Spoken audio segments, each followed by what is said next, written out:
Hello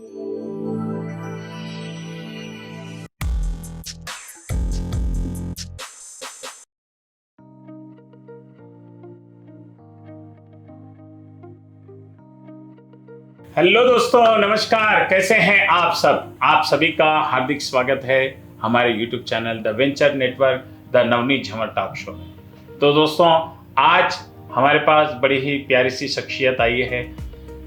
pharmaceutical industry के भीष्म पितामह कह सकते हैं। फार्मास्यूटिकल इंडस्ट्री के साथ साथ आज हम बात करेंगे कुछ गज़ल, कुछ शायरी और कुछ गीतों के बारे में, क्योंकि फार्मास्यूटिकल के साथ साथ श्रीमान अंजनी कुमार जी गोयल गज़ल और गीतों के भी बड़े शौकीन हैं, शायर है, शायरी लिखते हैं। तो आइए आज एक मुलाकात करते हैं श्रीमान अंजनी कुमार जी गोयल। नमस्कार नवनीत जी। नमस्कार। बहुत बहुत धन्यवाद, आपने समय दिया हमारे चैनल को, हमारे ऑडियंस को। ये मेरे लिए खुशनसीबी है कि आपने मुझे याद किया। वैसे मैं एक बहुत छोटा सा इंसान हूँ, बिजनेसमैन हूँ और शायरी मेरा पैशन है, मेरा जुनून है, तो सो मैं करता हूँ। आपका बहुत बहुत धन्यवाद, आपने मुझे जो याद किया। दोस्तों, और एक बात मैं बताना चाहूँगा, शायद बहुत कम लोगों को मालूम है। अंजू भाई, अंजनी कुमार जी मेरे सेठ भी है। मैं इनके पास 2 साल तक सर्विस भी किया हूँ, काम भी किया हूँ। तो आइए कुछ सवालात लेकर आते हैं, कुछ हमारे कुछ ऑडियंस से कुछ गीत गज़ल के सवालात हैं। ज़रूर। आप अपनी अंजनी फार्मास्यूटिकल डिस्ट्रीब्यूटर एजेंसी जो है और उसके द्वारा प्रोवाइड की जाने वाली सर्विसेज जो है आपकी, उसका कुछ ओवरव्यू बता सकते हैं? पहले मैं अंजनी एजेंसीज के बारे में बताने से पहले जी, मैं ये ठीक समझूंगा कि थोड़ा सा बैकग्राउंड बता दूं कि अंजनी एजेंसीज का प्रारंभ मैंने कैसे किया। हमारा संयुक्त परिवार हुआ करता था जिसमें 60-70 सदस्य होते थे। हमारा शुरू से जो बिजनेस रहा है वो पल्स का रहा है, मोतियों का। अच्छा। तो सभी भाई उसमें थे। तो हमारे चाचा लोगों ने ये सोचा कि भाई कुछ दूसरी लाइन भी होनी चाहिए, तो उन्होंने फार्मास्यूटिकल लाइन का चयन किया। ओके। अब उसके बाद फार्मास्यूटिकल लाइन में कौन बैठेगा जब हाथ पे कोई मेन पावर नहीं था। जी। मैं इंजीनियरिंग कर रहा था, मेरे बड़े भाई रमन लाल जी जो है इंजीनियरिंग कर चुके थे और MBA कर रहे थे। अच्छा। तो हमारे ऊपर कोई दबाव नहीं था, हमें अपनी पढ़ाई करने की पूरी स्वतंत्रता थी। जी। लेकिन मैंने और भाई ने सोचा कि जब परिवार को हमारी ज़रूरत है तो हम अपनी परिवार की ज़रूरत के हिसाब से बिजनेस में चले जाएं। इसलिए मैंने इंजीनियरिंग छोड़ी, भाई साहब ने MBA छोड़ा। अच्छा, बीच में ही? अच्छा। भाई साहब के तो सिर्फ 6 महीने का रह गया था, 3 सेमेस्टर पूरे हो गए थे, 4था सेमेस्टर MBA का रह गया था। और एक बात बता दूं कि भाई साहब को MBA में जो सीट मिली उन दिनों सिर्फ 28 से 30 सीट्स होते थे। उसमें उन्होंने एंट्रेंस एग्जाम लिख के सीट हासिल की थी। तो उन्होंने 6 महीने के लिए MBA छोड़ा। मैं सेकंड ईयर इंजीनियरिंग में था, मेरे 3 साल और थे। अच्छा। तो मुझे उतना अफसोस नहीं है, लेकिन भाई साहब का जो MBA नहीं हुआ उसका मुझे बहुत अफसोस है। तो फिर जब हमने 1977 में मारुति एजेंसी शुरू की। ओके। जी हाँ। हमारे लिए बिल्कुल नया बिजनेस था और मारुति एजेंसी धीरे धीरे डेवलप होते गई। उसके बाद 1985 में हमने ये ठीक समझा कि एक और एजेंसी खोली जाए, जब श्री अंजनी एजेंसीज का जन्म हुआ 1985 में। आज पूरे 38 साल हो चुके हैं। जी। अब आपका जो सवाल है जी हाँ, कि अंजनी एजेंसीज किस तरह की सर्विसेज प्रोवाइड करती है और इसकी शुरुआत कैसे हुई, मैंने आपको बता दिया बराबर। उन दिनों कंपटीशन बहुत कम था। जी बराबर। मैं खुद भी जो है साइकिल पे जाके बुकिंग करता था जी। और बहुत अच्छा माहौल था। हम थोड़े से टर्नओवर में बहुत खुश थे। जी। लेकिन ज्यों-ज्यों ये फार्मा इंडस्ट्री बढ़ती गई, कंपटीशन आना शुरू हुआ। कंपटीशन से हमें कोई गुरेज नहीं है, कंपटीशन तो होना चाहिए, लेकिन कंपटीशन हेल्दी होना चाहिए। धीरे धीरे धीरे इतना अनहेल्दी कंपटीशन होता जा रहा है और आज की डेट में तो हद से ज़्यादा अनहेल्दी कंपटीशन हो गया है। हाँ। इसकी 3-4 वजूहात हैं। पहली वजह, एक तो लोगों को शॉर्टकट पैसा कमाने की का शौक हो गया है, जी जो मेरी नज़र में बिल्कुल गलत है।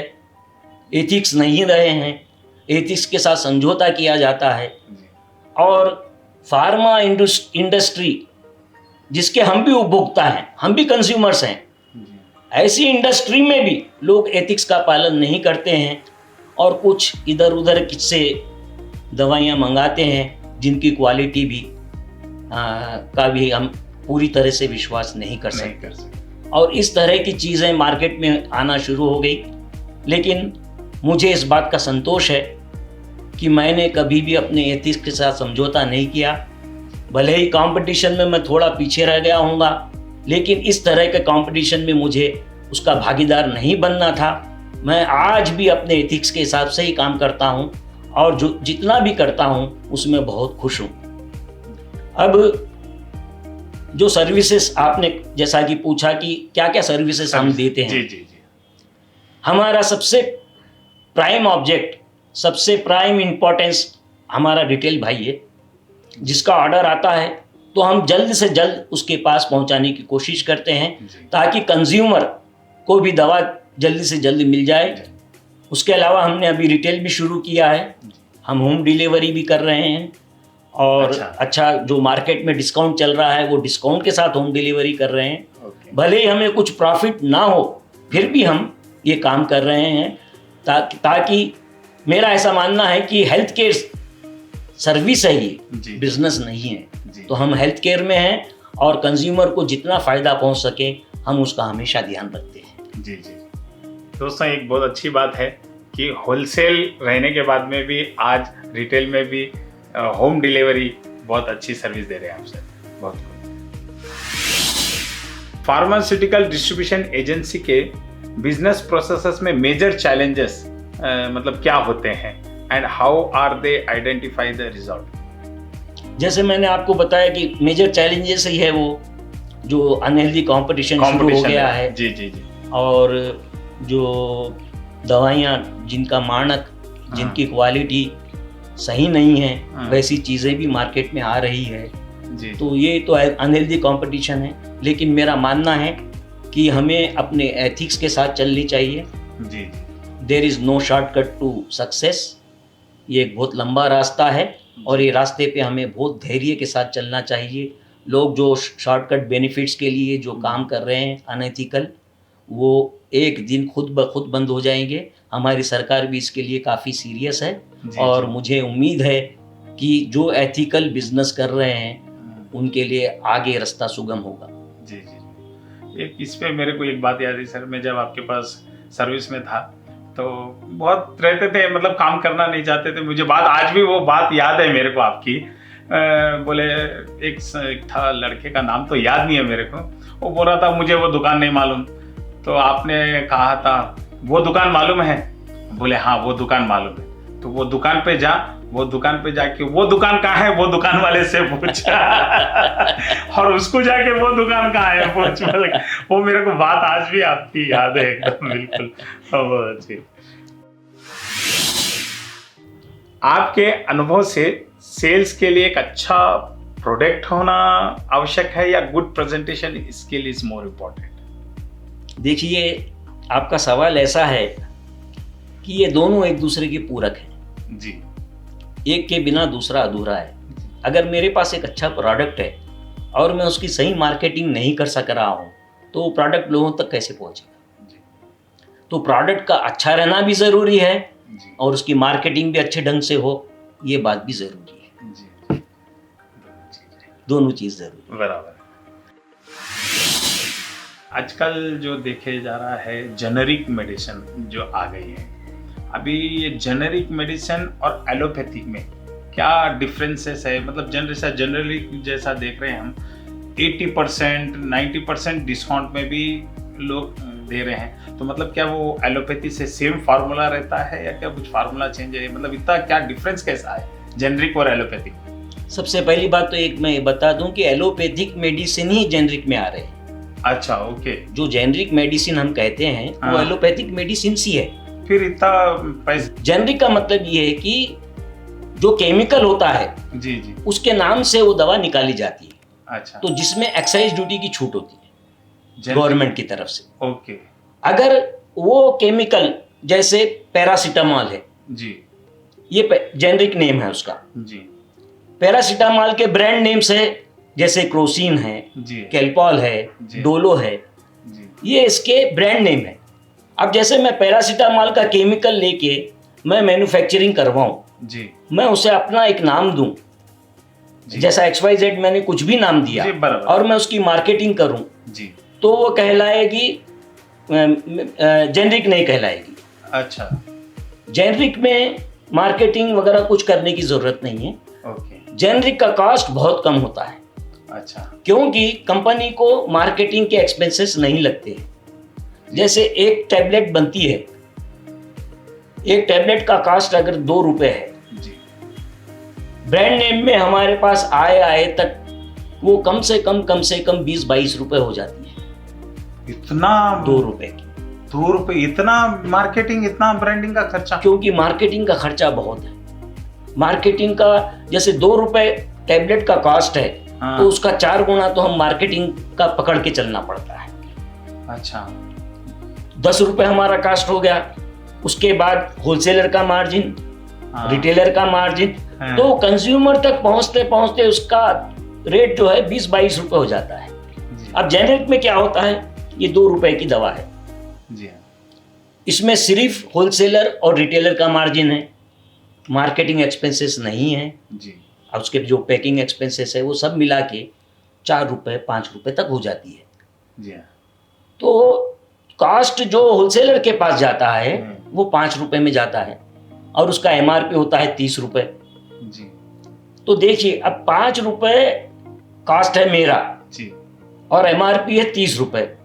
अब मुझे खेलने के लिए 25 रुपए बीच में है, जी तो मैं 40% डिस्काउंट दूं 30 रुपए पे, जी 60% दूं, जी 80% भी अगर मैं डिस्काउंट देता हूं तो भी मुझे प्रॉफिट होता है 1 रुपये। जी हाँ। तो ये फर्क है जेनरिक और ब्रांडेड में। हाँ। तो मतलब ये फार्मूला फिर सेम ही है?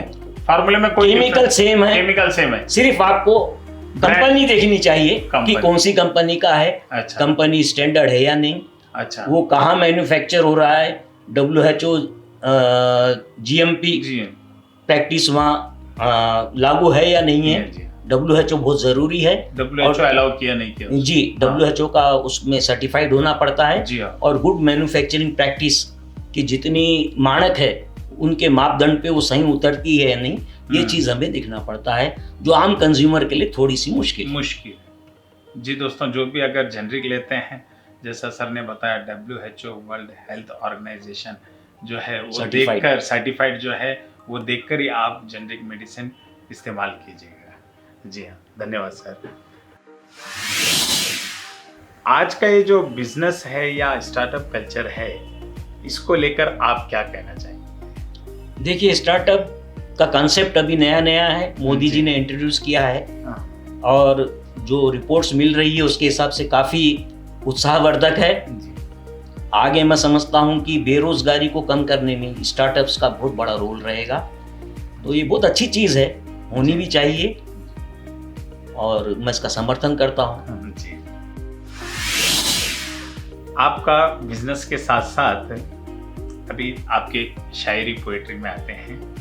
आप एक बिजनेस बैकग्राउंड से हैं, तो आपकी कविता के क्षेत्र में प्रवेश कैसे हुआ? उर्दू हिंदी कविता की दुनिया में आप किनसे इंस्पायर्ड हुए? देखिए, जब मैं पैदा हुआ, जैसा कोई भी पैदा होता है, आप भी पैदा हुए, तो मैं बिजनेसमैन बन के तो पैदा नहीं हुआ था। नहीं, मैं भी आपकी तरह था, दूसरों की तरह था। जी। जिस माहौल में ब्रॉटअप होता है जी। उसका एक बहुत असर पड़ता है आगे के जीवन पे। उसके अलावा शायरी, कविता या कोई भी अदब, कोई भी साहित्य की का गुण है, वो ईश्वर की देन है। जी। वो पैदाइशी होती है आदमी के अंदर। एक आदमी अपनी कोशिश से शायर बन सकता है, लेकिन उसमें वो बात नहीं आएगी जो किसी में ईश्वर की देन से आती है। जी। तो मेरा जो ब्रॉटअप हुआ एक ऐसी फैमिली में हुआ, हम सब खुले विचार के थे और सबको कविताओं का शौक था। हम कवि सम्मेलन देखते थे। मुझे याद है रविंद्र भारती में गोपाल दास जी नीरज आए थे, संतोष आनंद जी आए थे। वो कवि सम्मेलन मैंने देखा था। नीरज जी से मैंने मुलाकात भी की थी। मैं नीरज जी का बहुत बड़ा फैन था जी। तो उनकी कविताएं मेरे लिए जीवन में एक उत्साह का कारण बनी। उसके अलावा हमारे फैमिली में सबको फिल्मी गानों का बहुत शौक था और फिल्मों का। जी। हर हफ्ते जब कोई फिल्म रिलीज होती थी तो हमारा लगभग पूरा परिवार जाके उसे देखता था और घर में हम पुराने गाने सुनते थे। तो उस जमाने में जो गीत हुआ करते थे वो सीधे दिल पे लगते थे। वो गीतों से भी मुझे बहुत बड़ा इंस्पिरेशन मिला। और गीतकारों में साहिर लुधियानवी जी मुझे बहुत पसंद है। उनकी शायरी, उन्होंने जो उर्दू अल्फाज का इस्तेमाल किया है, हालांकि आम फहम नहीं है, आम लोगों की समझ में नहीं आते हैं, फिर भी उनके पूरे गाने सुपर हिट हैं। तो साहिर लुधियानवी की जो उर्दू थी उससे मुझे उर्दू का शौक पैदा हुआ। और गोपाल दास नीरज जी उर्दू हिंदी के कवि शायर थे, वो तो मेरे पसंदीदा थे। तो इन दोनों को जब मैं सुनता था या देखता था या पढ़ता था तो मेरे अंदर भी एक भावना जागृत हुई कि भाई मैं भी क्यों ना लिखूं। तो मैंने शुरू में, उन जमानों में नवभारत टाइम्स बम्बई से आया करता था, तो उसमें बाल लेखन प्रतियोगिता होती थी।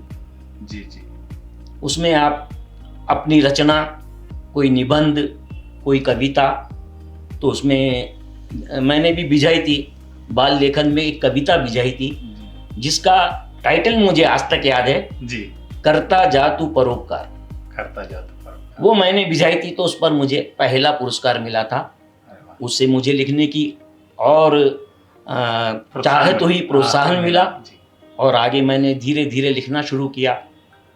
अब बात आई 20-22 साल, मैं जब 18 साल का था, 19 साल का था जब अंजनी एजेंसी खुल गई, मारुति एजेंसी खुल गई थी और 85 में अंजनी एजेंसी खुल गई थी। अच्छा सर, ये जो शायरी लिखते हैं आप जी उर्दू में लिखते हैं कैसा या हिंदी में? उसी पर आ रहा हूँ। अच्छा तो 1984 में मेरी मुलाकात मेरे एक दोस्त ने मेरे पहले उस्ताद जी मरहूम साजिद रजवी साहब से करवाई और मैंने जो लिखा था उनको बताया जी।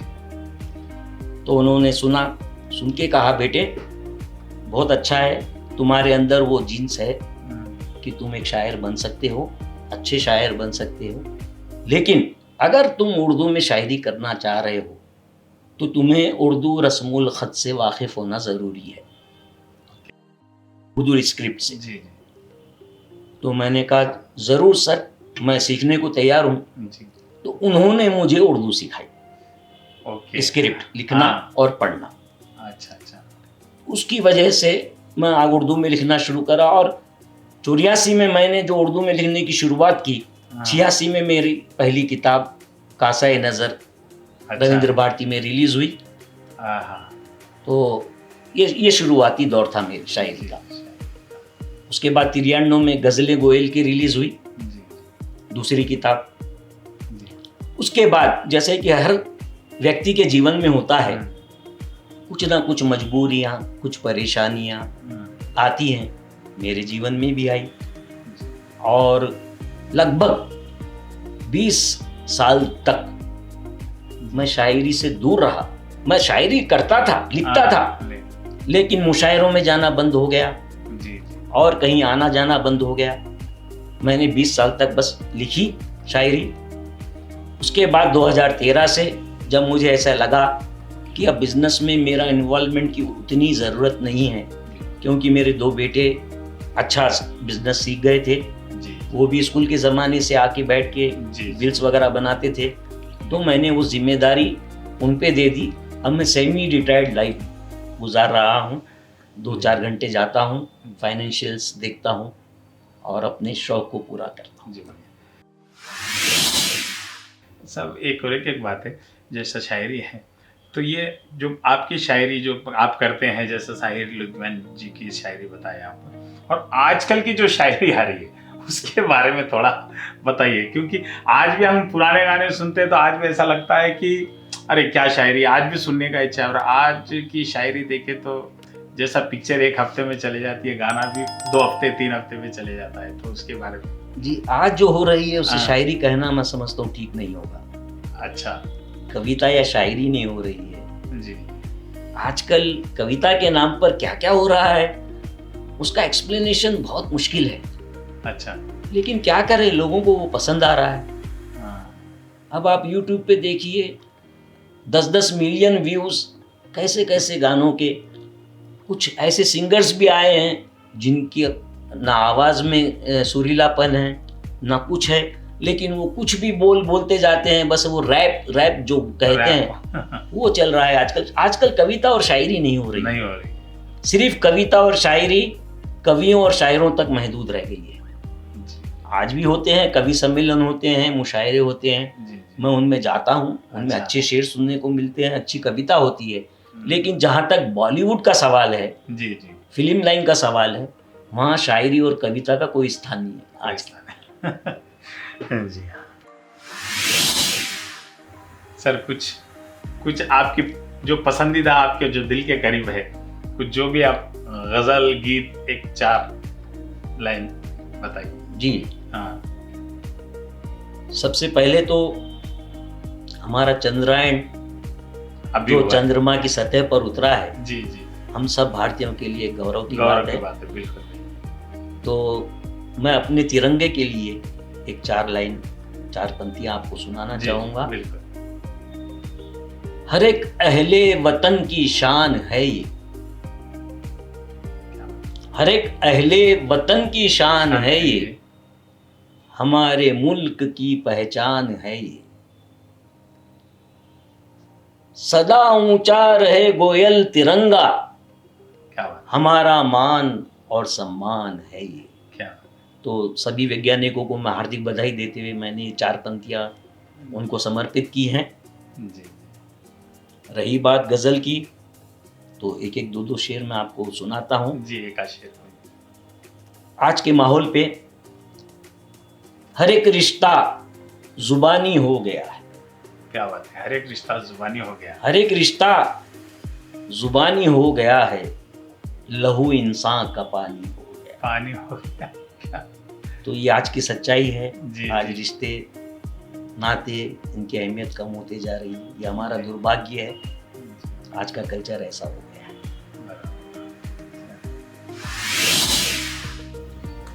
आप जो हैदराबादी गंगा जमनी तहजीब का प्रतिनिधित्व करते हैं, इसके बारे में थोड़ा प्रकाश डालें। देखिए, गंगा जमनी तहजीब वो तहजीब है जिसका आज कुछ लोग गलत इस्तेमाल कर रहे हैं। जैसे कोई हिंदी लेखक, शायर, कवि अगर उर्दू में लिखता है तो उसे सीधा गंगा जमनी तहजीब का प्रतीक बता दिया जाता है। अच्छा मेरी नज़र में गंगा जमनी तहजीब एक भावना है जी, जो दिल में होनी चाहिए। हमारे देश में आपको पता है नवनीत जी, सेक्युलर वर्ड, जी सेक्युलर शब्द का बहुत इस्तेमाल होता है। जी, हाँ हमारे संविधान में है, जी, लेकिन उसका आज की परिवेश में जगह जगह इस्तेमाल किया जाता है कि ये सेक्युलरिज्म नहीं है, ये सांप्रदायिक है। मेरी नज़र में गंगा जमनी तहजीब वो है जिसमें मेरे मन में मेरे धर्म के लिए सम्मान हो, दूसरे के धर्म के लिए भी सम्मान हो। वो असली गंगा जमनी तहजीब है जो अंदर से होनी चाहिए। मैं अपने धर्म का मैं गौरव से कह सकता हूं कि मैं हिंदू हूं, मैं सनातनी हूं। बराबर मुझे अपने धर्म पे गौरव होना जरूरी है, बराबर, लेकिन साथ साथ मुझे इस बात का भी ख्याल रखना है कि मैं दूसरों के धर्म की भी इज्जत करूं। जी, अगर इज्जत नहीं कर सकता तो कम से कम बेइज्जती ना करूं। बेशक। ये सच्ची गंगा जमनी तहजीब है जिसे हमारे राजनेता गंगा जमनी तहजीब का अलग मतलब निकाल कर पेश करते हैं। आपकी कासाए गजल, गजलें गोयल की, गुलिस्ताएं गजल, कहकशाएं गोयल, महताब गज़ल, तस्वीरें गज़ल, ये 6 बुक आपकी रिलीज हुई है। इन सब किताबों को कैसे मान्यता मिली है और कौन कौन सी ऑर्गेनाइजेशन से मतलब आपकी ये बुक्स को अवार्ड्स मिले हैं, सम्मानित हुए हैं? देखिए, कासाए नज़र 1986 में मेरी रिलीज हुई थी। जी जब मैं बिजनेस में, मेरा नया नया बिजनेस था अंजनी एजेंसी, जी जी तो बस रिलीज करके मैं उसके पीछे भागदौड़ नहीं कर सका। आपको मालूम है आजकल अवार्ड्स लेने के लिए भी बहुत कुछ परिश्रम करना पड़ता है, जी जिसका मैं कायल नहीं हूँ। मैं किसी को जाकर मेरी बायोडेटा दे के ये मेरा बायोडेटा है, आप मुझे अवार्ड दीजिए, मैं उन लोगों में नहीं।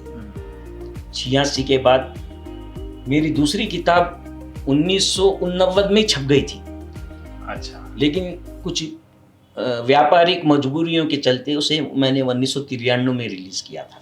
ओह अच्छा उसके बाद जैसा कि मैंने बताया कि एक 20 साल का गैप आ गया था। जी जी हालांकि मैं गज़लें लिख रहा था, और जो 20 साल के दौरान मैंने गज़लें लिखी जी वो 2014 में मेरी प्रकाशित किताब गुलिस्तान गोयल जी और कहकशान गोयल में सम्मिलित है। अच्छा उसके बाद 2013 से मेरा लिखना कंटिन्यूअस है, जी लगातार मैं लिख रहा हूँ। तो 2022 में महताब गज़ल और 2023 में तस्वीरें गज़ल प्रकाशित हुई। अभी भी मेरे पास इतनी गज़लें हैं कि मैं और 5-6 किताब छपवा अच्छा। सकता हूँ, लेकिन जी। समय के हिसाब से मैं धीरे धीरे कोशिश कर रहा हूँ। साहब, एक तो बहुत बहुत बधाई आपको, इतने किताबें और जैसे- जैसा कि आपने पूछा कुछ मान्यता मिली है। हाँ मान्यता मिली। मैंने आखिरी 14 और 15 में जो प्रकाशित हुई थी किताबें, हाँ उर्दू एकेडमी का एक ऐलान आया था जी कि जिनकी किताबें ये 2014 और 15 के वर्ष में छपी हैं वो दाखिल करें। मैंने दाखिल की थी हाँ। और उर्दू एकेडमी से मुझे दोनों किताबों पर पुरस्कार प्राप्त हुआ। क्या बात है। अभी 22 और 23 का भी ऐलान आने वाला है, जी वो भी किताबें मैं सम्मिलित करूंगा और मुझे उम्मीद है कि लोगों को पसंद आएगी। बहुत बहुत बधाई। बहुत धन्यवाद। जी। गजलों के अलावा जो आप ये नात, हमद, मनखबत, हाँ, सलाम, गीत, नज्म, खिता, गीत, नज्म, ये मनखबत, हाँ, ये पता नहीं है, आदि जैसी अन्य साहित्यिक शैलियों में भी लिखी है। आप इसके बारे में थोड़ा बताइए, ये क्या क्या चीज है इसके? जी जी जी। जो नात होती है, नात शरीफ जिसे कहते हैं, हाँ, वो जो इस्लाम के पैगंबर हजरत मोहम्मद, हाँ, उनके लिए जो लिखा जाता है उसको नात कहते हैं। हमद जैसे हम भजन कहते हैं, अच्छा वैसे ही हमद होती है। अच्छा। और तीसरा मनखबत, हाँ, जैसे दूसरे पैगंबर इस्लाम में हुए या उनके उलेमा हुए, उनके लिए जो हम लिखते हैं तो उसे मनखबत कहते हैं, जैसे हज़रत अली। और सलाम जो है वो जो करबला का 40 दिन का जो करबला में हुआ था, अच्छा, हज़रत हुसैन की शहादत हुई थी, तो हज़रत हुसैन के लिए जो लिखा जाता है उसको सलाम कहते हैं। अच्छा। और रही बात गीत और नज्म, ये तो आपको पता ही है। जी, जी। खिता मतलब हम मुक्तक जिसे हिंदी में कहते हैं, मुक्तक अच्छा। 4 पंक्तियों का होता है, अच्छा। जिसे मुक्तक कहते हैं, वो खिता है। सब एक एक, अगर आप हो सके तो एक एक चीज का अगर आप बता सकते हैं तो ऑडियंस को भी पता चले, अरे ये चीज इसको बोलते हैं, ये चीज इसको बोलते हैं। अगर आप बताना चाहे सर, यानी जैसे खिता यानी तो नाच से, जैसे खिता मैंने आपको अभी तिरंगे का सुनाया, अच्छा, वो खिता हो गया। ओके, 4 पंक्तियां वो खिता हो गई, जी जी, जिसमें 2 शेर होते हैं। हाँ हाँ, पहला शेर और दूसरे शेर में कुछ संबंध होता है, जी जी, जिसे हम हिंदी में मुक्तक कहते हैं, हाँ, वो उर्दू में खिता कहलाता है। रही बात नात की, नात, हाँ, तो मैंने ये नात 1985 में हाँ। दारुसलाम ग्राउंड में पढ़ी थी। ओह, हाँ, उसमें कृष्ण बिहारी नूर भी थे, अच्छा, और भी एक ऑल इंडिया फेम के शायर थे, मुझे उनका नाम याद नहीं आ रहा, बेकल हुसैन साहब, ओके, वो 2 थे। मैंने ये नात पढ़ी थी, तो उसका एक मतला जो है वो आपको सुना देता हूँ। जी जी, जलवे हासिल कहूँ या हासिले जलवा कहूँ, जी या नबी तुम ही कहो, आखिर मैं तुमको क्या कहूँ। क्या तो ये मैंने सुनाया था। वहाँ लगभग 25 से 30 हज़ार लोग थे ग्राउंड में, ओहो। दारुसलाम ग्राउंड में। हाँ हाँ उन्होंने मुझे कंधे पर उठा लिया, ओह, तो ये अप्रिसिएशन मुझे मिला। सर जैसे आपने बताया गीत, जैसे आप बॉलीवुड के लिए नहीं, तो कुछ आपके गीत के कुछ कंपोजिंग हुए सो, या कुछ आपके गीतों की कुछ गीतों की काफ़ी कंपोजिंग हुए सो है। हाँ मेरे एक दोस्त थे मरहूम खान अतर साहब, जी जी जी जिनका इंतकाल हो गया 2021 में। जी जी तो उन्होंने काफ़ी यहाँ सुनाए, और हैदराबाद की शान जिन्हें कहते थे हम, विठल राव जी, जी हो उन्होंने भी मेरी गज़लें गाई थी 1986 में, अच्छा। जब मेरी किताब रिलीज़ हुई थी। अच्छा और आज भी जो गुलकार हैं हैदराबाद के और बाहर के, जैसे मोहम्मद वकील साहब हैं, अच्छा उन्होंने मेरी गज़ल गाई है। हाँ। और राजस्थान के उस्ताद सखावत हुसैन साहब हैं सखावत हुसैन साहब, क्या जी, बात कर रहे हो, उन्होंने बहुत भी मेरी गज़ल गाई है। जी जी और हैदराबाद के पूर्वा गुरु हैं, जी इन्होंने भी। तो मेरी गज़लें काफ़ी गाई जाती हैं। जी जी मुझे हैदराबाद के कलाकारों का बहुत प्यार मिला है। जी जी बराबर। एक और एक बात भी बता दूं ऑडियंस को, जब मैं आपके पास सर्विस करता था तो मैं भी म्यूज़िक से जुड़ा हुआ था। जब मैं म्यूज़िक सीख रहा था, मैं शायद 17-18 साल का था जब मैं आपके पास आया, तो मैं म्यूज़िक क्लास जाने का रहता था मेरे को। तो सर जैसे बोले म्यूज़िक से बहुत जुड़े हुए, मैं सर से परमिशन लेता, सर मुझे आज क्लास है, जाना है। ठीक है तू चले जा बोल के बोलते थे।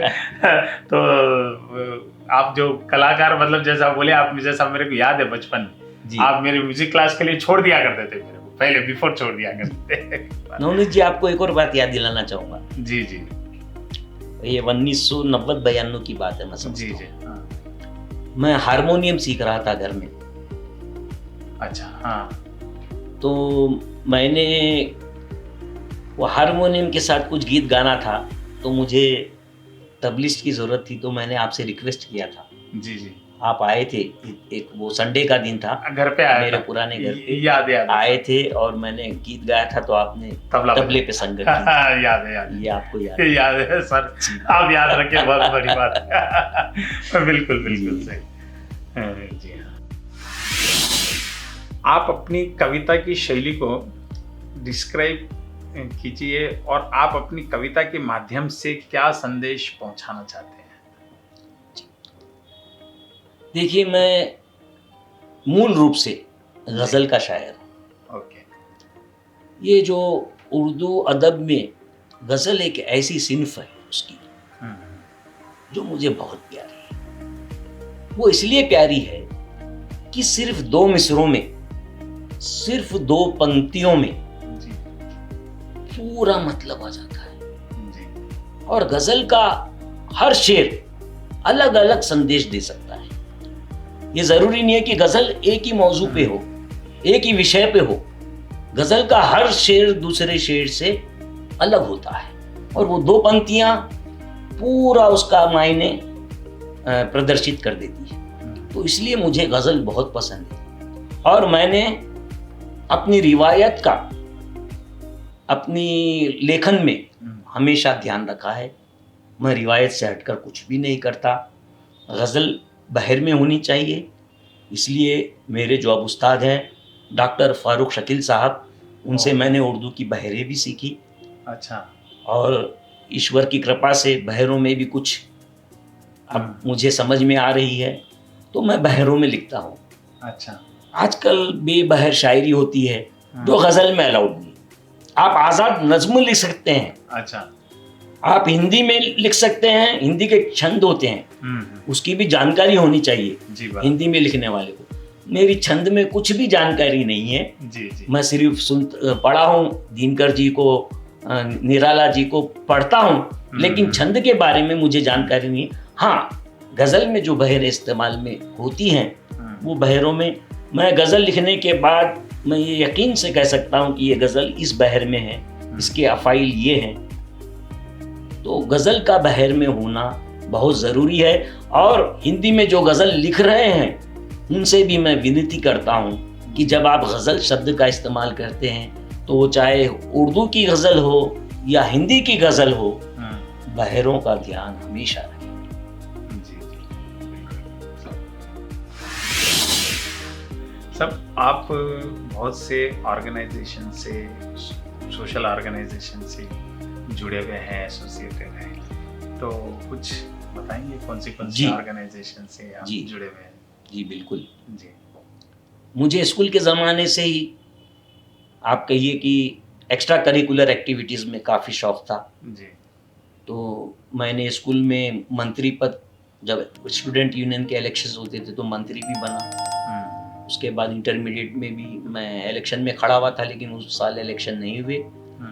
उसके बाद 2002 में जी जनवरी अग्रवाल शिक्षा समिति से मुझे एक ऑफर आया कि भाई आप यहाँ के वाइस प्रेसिडेंट बन जाओ। तो मेरे लिए वो बहुत गौरव की बात थी, क्योंकि उसी स्कूल से मैं पढ़ा था, उसी संस्था से, अग्रवाल शिक्षा समिति में मैंने इंटरमीडिएट वहाँ तक से पास किया था। उसके बाद फिर इंजीनियरिंग वहाँ नहीं था, इसलिए मुझे नागार्जुना यूनिवर्सिटी में जाना पड़ा। तो 2002 में मैं वहाँ का वाइस प्रेसिडेंट बना। उसके बाद 2004 में कुछ ऐसी मजबूरी आई कि मुझे मंत्री पद दिया गया, जिसमें काम बहुत होता था। अग्रवाल शिक्षा समिति में जुमला 13 इंस्टीट्यूशंस है, केजी से लेके पीजी तक, और वो सभी इंस्टीट्यूशन देखना होता था। तो 2004 से 2007 तक मैं अग्रवाल शिक्षा समिति में रहा। उसके बाद भी 2014 तक मैं एज एन एग्जीक्यूटिव मेंबर रहा, लेकिन उतना एक्टिव नहीं था। तो 2002 से 2007 तक मैंने अपना लगभग पूरा समय अग्रवाल शिक्षा समिति को दिया। उसके बाद हमारा फार्मास्यूटिकल डीलर्स का भी एसोसिएशन है, जो पहले Andhra Pradesh chemist and druggist association कहलाता था।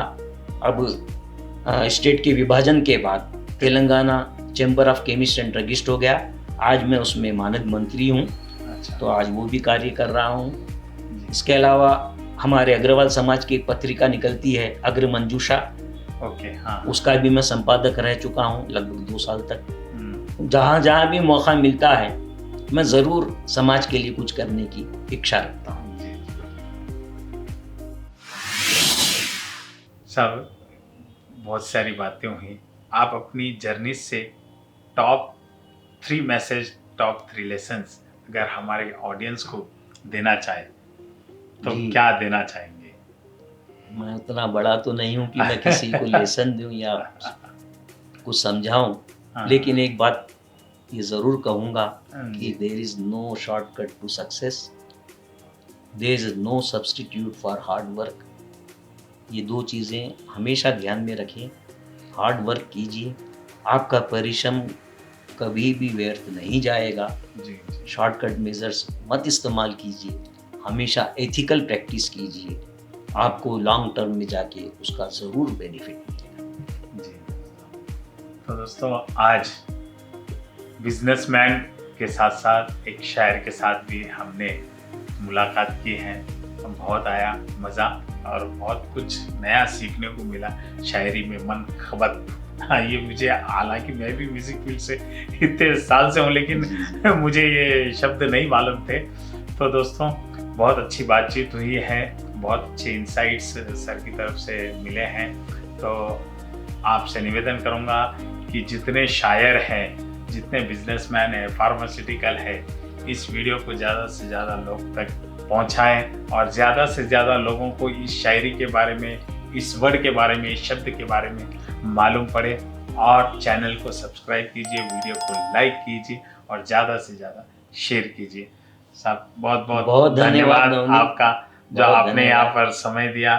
बहुत बहुत धन्यवाद सर। मैं आपकी आगे की जीवन के लिए शुभकामनाएं देता हूँ। और आपने जो अपने जीवन में तरक्की की है वो एक मिसाल है दूसरों के लिए भी। और प्रभु से मेरी प्रार्थना है कि आपको हमेशा खुश रखें और प्रगति के पथ पर आप हमेशा अग्रसर रहें। धन्यवाद। Thank you sir. धन्यवाद।